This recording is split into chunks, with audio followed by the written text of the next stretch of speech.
During the early days of the American Civil War, as the Union scrambled to assemble its army, a fierce and unyielding force began to rise from the heartland, Wisconsin, Indiana, and Michigan.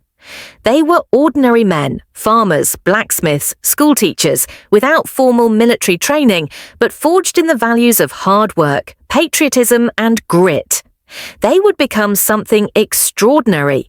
They were the Iron Brigade, one of the most feared, most respected, and most legendary units in the entire Union Army. At first, they were known simply as the Black Hat Brigade, for their tall black hardy hats that stood out on every battlefield. But what truly set them apart wasn't their uniforms. It was their unbreakable will. When President Abraham Lincoln called for volunteers in 1861 to put down the Southern Rebellion, these Midwestern men stepped forward without hesitation. They weren't soldiers yet, but they carried a fire inside, one lit by a belief in the Union, in freedom, and in ending slavery. And that belief gave them a battlefield edge that training alone could never provide. While most Union regiments struggled to organize, the Iron Brigade trained harder, marched longer, and fought with unmatched precision. Their appearance became iconic and terrifying. Wherever they marched, whispers followed, "The Black Hats are coming." Their first major test came at Brawner's Farm, against none other than Stonewall Jackson's elite Confederate troops. Outnumbered, surrounded, and under relentless fire, the Iron Brigade refused to retreat. They stood like a wall, firm, furious, and unshakable. That day, they didn't just survive, they earned their name. The Iron Brigade, a title reportedly bestowed by General George B. McClellan himself, recognizing their iron will under fire. But what made them truly exceptional wasn't just their courage, it was their bond. Each man trusted the one beside him with his life. They didn't just fight for country, they fought for each other. That spirit would carry them through some of the most brutal battles of the Civil War. Their most harrowing test came at Antietam, the bloodiest single day in American history. As fog lifted over the cornfields near Sharpsburg, Maryland, the Iron Brigade launched a furious assault.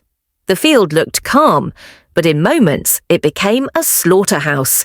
Confederate bullets tore through the corn, men fell in waves, yet the Iron Brigade pushed forward, bayonets drawn, rifles blazing, driven by sheer will. Nearly 800 of their men fell that morning alone. But they held the ground. They did not flinch. That's who they were. And then came Gettysburg, July 1st, 1863. The Iron Brigade was among the first Union troops to arrive. They charged into McPherson's woods, clashing head-on with the Confederacy's toughest regiments. Smoke filled the air. Trees shattered under cannon fire. Bodies fell like autumn leaves. But the Black Hats did not retreat. Outnumbered, they fought with terrifying discipline, capturing flags, taking prisoners, and buying precious time for the Union lines to form. By day's end, over 60% of their brigade was killed, wounded, or missing. But their stand helped win the battle and turn the tide of the war. Their tall black hats became more than attire. They became symbols, a warning, a legacy. Confederate soldiers began to fear the very sight of them. Even before the first shot, the appearance of the Iron Brigade could change the momentum of battle. They weren't just soldiers, they were a psychological weapon. As the war dragged on, the toll mounted. Battle after battle thinned their ranks.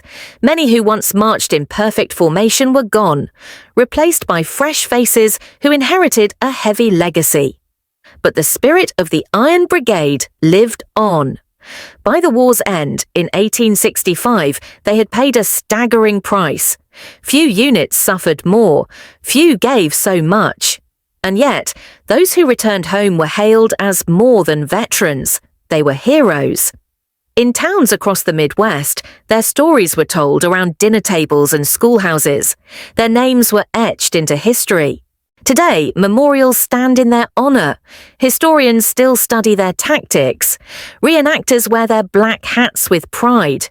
Because the Iron Brigade wasn't just a unit, It was a symbol of what ordinary people can achieve when united by a cause greater than themselves.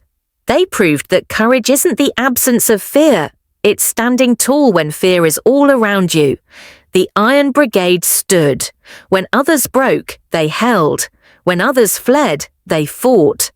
Their legacy is not just etched in stone, it's etched in the very soul of a nation.